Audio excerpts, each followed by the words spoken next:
Hati-hati, ini adalah modus penipuan baru yang langsung datang ke rumah kalian dengan alasan HP mereka hilang dan berada di rumahmu. Hati-hati, ini sudah banyak memakan korban. Saya jelaskan secara sederhana mungkin biar kalian tidak kena tipu. Biasanya ada sekitar 3 sampai 5 orang yang datang langsung ke rumah kalian dengan alasan mereka lagi mencari HP yang hilang dan mereka setelah melacak HP yang hilang itu berada di rumah kalian. Untuk melancarkan aksinya, biasanya mereka memperlihatkan titik koordinat kapan dan di mana HP itu berada saat itu. Dan tentu mereka sudah mengatur titik koordinat itu berada di rumahmu. Untuk lebih melancarkan aksinya dan meyakinkan calon si korban, biasanya di antara 3 sampai 5 orang ini berpakaian polisi. Tentu kalian jangan sampai terkecoh karena saya yakin ini bukan polisi beneran. Dan ini kalimat-kalimat yang mereka biasa pakai untuk mengelabui korbannya.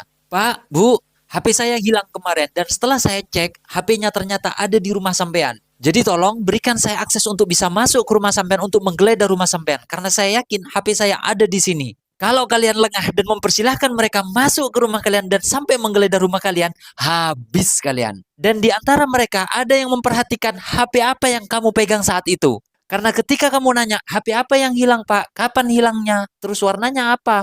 Itu pasti jawabannya sama dengan HP yang kamu pegang. Oke, selanjutnya pertanyaannya adalah, bagaimana kalau mereka benar-benar menggeledah rumahmu? Apa yang terjadi?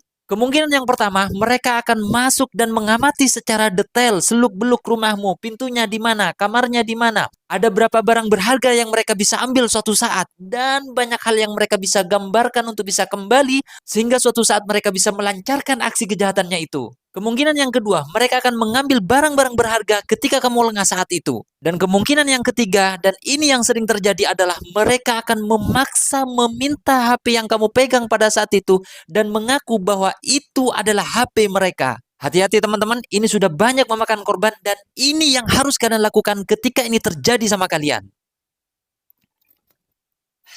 Ini beberapa hal yang harus kalian lakukan kalau misalkan ini terjadi sama kalian. Yang pertama, rekam semua aktivitas mereka mulai dari awal hingga akhir. Hal ini bertujuan kalau misalkan terjadi apa-apa di belakang kalian sudah punya bukti. Yang kedua, panggil semua anggota keluarga termasuk Pak RT untuk menyaksikan kejadian ini sehingga kalian punya saksi dan bukti kalau misalkan ada apa-apa di belakang. Yang ketiga, dan ini yang paling penting, jangan sampai pernah membiarkan mereka masuk ke rumah kalian. Sampaikan dengan tegas dari awal bahwa di rumah kalian tidak ada HP orang lain yang ada di rumah kalian. Dan sampaikan dengan tegas kalau mereka tidak segera angkat kaki dari rumah kalian, kalian akan panggil seluruh warga sekitar untuk mengusir mereka. Oh iya, satu lagi, jangan pernah panik dan takut sejak awal mereka datang hingga mereka pulang. Itu saja teman-teman yang bisa aku sampaikan, hati-hati, sekarang modus penipuan sudah